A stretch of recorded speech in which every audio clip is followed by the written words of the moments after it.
Hello' everyone, নমস্কাৰ সকলোকে। মই সুস্মিতা। আজি আলোচনা কৰিম আইডল এম.এৰ এডুকেশ্যন পেপাৰ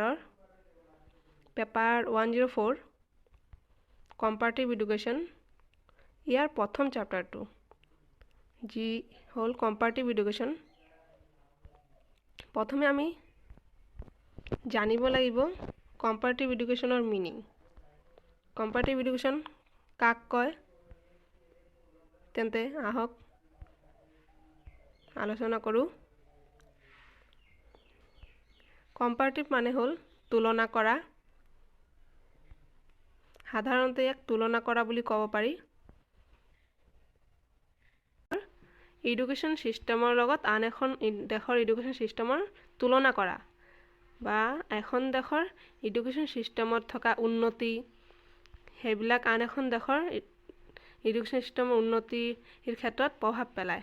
তে আমি জানোৱেই যে আমাৰ পৃথিৱীৰ বিভিন্ন দেশৰ মাজত বিভিন্ন এছপেক্টত বিভিন্ন ফিল্ডত নিৰ্ভৰ কৰি থাকে। এখন দেশ অকলে চলিব নোৱাৰে, আন এখন দেশৰ ওপৰত নিৰ্ভৰ কৰি চলিব লগা হয়। ভাৰতে যেনেকৈ আন দেশৰ ওপৰত নিৰ্ভৰ কৰি চলিব লগা হয়, সকলো ক্ষেত্ৰত নহয়, কিছুমান ক্ষেত্ৰত তেনেকৈ আন দেশো আমাৰ ভাৰতৰ ওপৰত নিৰ্ভৰ কৰি চলিব লগা হয় বিভিন্ন ক্ষেত্ৰত। তে ইয়াকে আজি আলোচনা কৰিম যে ইয়াৰ কম্পাৰেটিভ এডুকেশ্যনত সেইটোৱে কৈছে যে এখন দেশৰ এডুকেশ্যন ছিষ্টেমৰ লগত শিক্ষাৰ প্ৰক্ৰিয়াৰ লগত আন এখন দেশৰ শিক্ষা প্ৰক্ৰিয়া তুলনা কৰা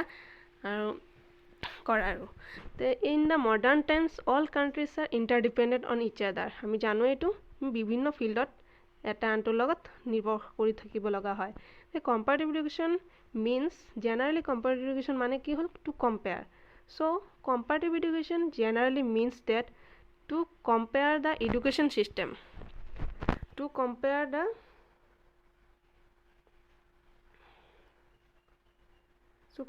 education system with the other countries education system। এখন দেশৰ এডুকেশ্যন ছিষ্টেমৰ লগত আন এখন দেশৰ এডুকেশ্যন ছিষ্টেমৰ তুলনা কৰা। One country movement give impact on another country. এখন দেশৰ যদি উন্নতি হয়, তেন্তে আন এখন দেশে সেই যিটো বিষয় লৈ পেলাই উন্নতি কৰিছে সেইখন আন এখন দেশৰ এডুকেশ্যন ছিষ্টেমৰ ক্ষেত্ৰতো প্ৰভাৱ পেলাব পাৰে, সেইখন দেশে সেইখনটো বাছি ল'ব পাৰে। Similarly, in education system, the system and movement of one country can influence another country education system। আমি ইয়াকে অলপ আগতে কৈছোঁ যে এখন দেশৰ এডুকেশ্যন ছিষ্টেমৰ লগত আন এখন দেশৰ এডুকেশ্যন ছিষ্টেমে প্ৰভাৱ পেলায়। তো এইটোৱে আছিল যে কম্পাৰেটিভ এডুকেশ্যনৰ meaning.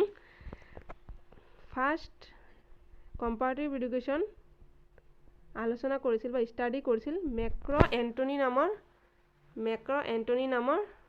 Antony Julian D Paris নামৰ এজন ব্যক্তিয়ে।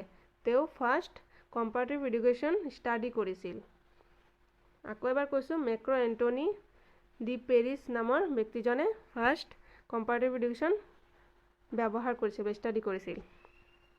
ইয়াৰ পিছত second phase of comparative education এইটো আলোচনা কৰিছিল ছাৰ মাইকেল ছেডলাৰ অফ ইউকেত থকা এজন ব্যক্তিয়ে।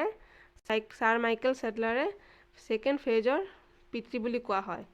তেন্তে আমি কি জানো যে ছেকেণ্ড ফেজৰ পিতৃ বুলি কাক কোৱা হয়? ছাৰ মাইকেল ছেডলাৰক ছেকেণ্ড ফেজৰ পিতৃ বুলি কোৱা হয়। তো comparative education is a discipline. Comparative education is a discipline in the social sciences which entails the scrutiny and evaluation of different education systems such as those in various countries. Professionals in this area of endeavor are absorbed in advancing evocative terminologies and guidelines for worldwide, enhancing educational structures and producing a context to which the success and effectively of education programs and initiative can be assessed। আমি জানিলোঁ যে comparative education মানে কি, ইয়াৰ মিনিংনো কি, আপোনালোকে চাগে বুজি পাইছে কম্পাৰেটিভ এডুকেশ্যনৰ মিনিং। এতিয়া মই আলোচনা কৰিম now I am discuss about AIIMS এৰ অবজেক্টিভছ অফ কম্পাৰেটিভ এডুকেশ্যন, মানে লক্ষ্য। কম্পাৰেটিভ এডুকেশ্যনৰ কি লক্ষ্য আছে। First point is two provide A picture or profile of the education system in various countries or regions of the world। বিভিন্ন দেশৰ শিক্ষা প্ৰণালীৰ বৰ্তমান যি নক্সা আছে বা বৰ্তমান যি প্ৰফাইল আছে সেইটো প্ৰদান কৰে বা জানিবলৈ সক্ষম কৰে, আৰু বিশ্বব্যাপী ইয়াৰ বিৱৰণ, বৰ্গীকৰণ, শ্ৰেণীবিভাগ এইটো জানিবলৈ সহায় কৰে।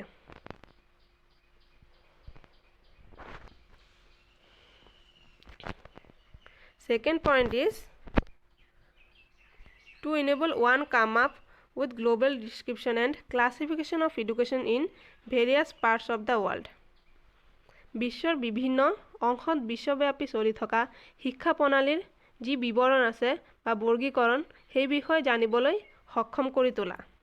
ইয়াৰ জৰিয়তে আমি বিশ্বত বিভিন্ন অংশত চলি থকা যি বিৱৰণ ডিসক্ৰিপশ্যন সেই বিষয়ে আমি জানিব পাৰোঁ। So third point is to determine relations and aspects in education and society।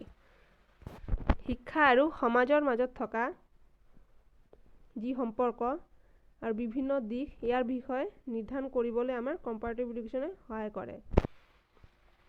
Fourth point is to facilitate practical reform and planned development of the school system। ইয়াৰ জৰিয়তে কম্পাৰেটিভ এডুকেশ্যনৰ জৰিয়তে বিদ্যালয় প্ৰণালীৰ শিক্ষাৰ ক্ষেত্ৰত হোৱা বিভিন্ন সংশোধনী আৰু উন্নতিৰ পৰিকল্পনাৰ বিষয়ে জানিব পাৰি। মানে আমাৰ বিদ্যালয়ৰ ক্ষেত্ৰত হোৱা বিভিন্ন প্ৰেক্টিকেলি যিবিলাক আন এখন দেশে যদি বিভিন্ন ব্যৱহাৰিক ক্ষেত্ৰত বিভিন্ন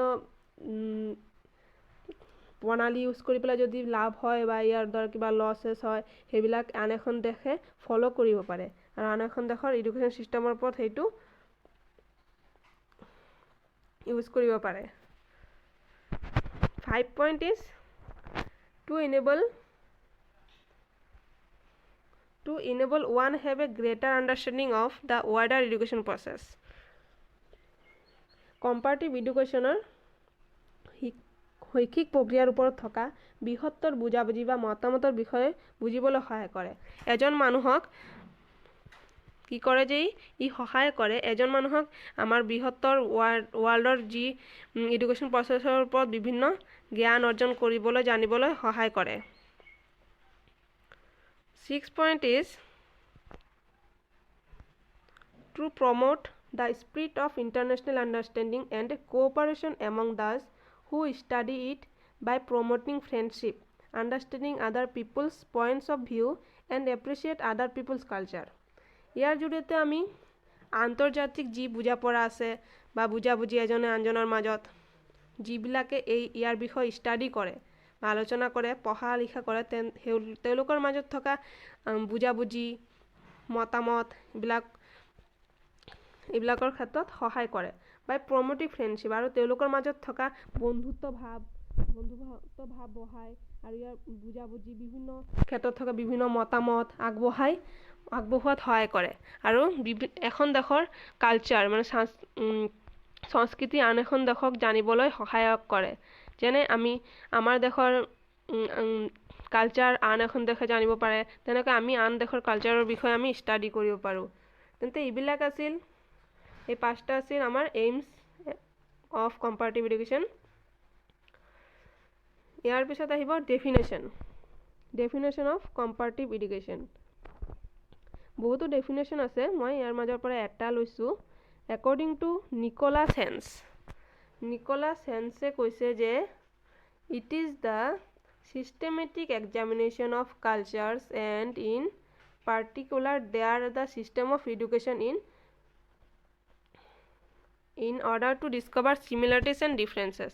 তে এইটো আছিলে ডেফিনেশ্যন। তে আজি আমি কি পঢ়িলোঁ। ফাৰ্ষ্ট পঢ়িছোঁ যে ইয়াৰ মিনিং, তে কম্পাৰেটিভ এডুকেশ্যনৰ মিনিং গম পাইছেই সকলোৱে। তাৰপিছত পঢ়িছোঁ AIIMS and objectives of comparative education, তাৰপিছত ডেফিনেশ্যন। ইয়াৰ পৰা কি কুৱেশ্যন থাকিব পাৰে একচুৱেলি আইডলৰ এমএত কি হয় কি সেশনলতহে খালি MCQ টাইপ কুৱেশ্যন থাকে আৰু ফাইনেল এক্সামত বৰ্ড কুৱেশ্যন থাকে 20 মাৰ্কৰ চাগে তে ইয়াৰ পৰা কুৱেশ্যন আহিব পাৰে meaning of discuss about the meaning of comparative education and its objectives তে আমি মিনিঙৰ লগত আমি ডেফিনেশ্যন লিখিব পাৰোঁ আৰু অবজেক্টিভছ লিখিব পাৰোঁ বুজি পাইছে চাগে আপোনালোকে আজি আৰু ভিডিঅ'টো বেছি দীঘল নকৰোঁ ইমানতেই সামৰিম ডেফিনেশ্যনলৈকে পাছৰ ভিডিঅ'ত ইয়াৰ বিভিন্ন পদ্ধতিবিলাক আলোচনা কৰিম আৰু ক্যাৰেক্টাৰিষ্টিক্স আলোচনা কৰিম ভাল লাগিলে লাইক কৰিব শ্বেয়াৰ কৰিব সাবস্ক্ৰাইব কৰিব thanks for watching my video' good bye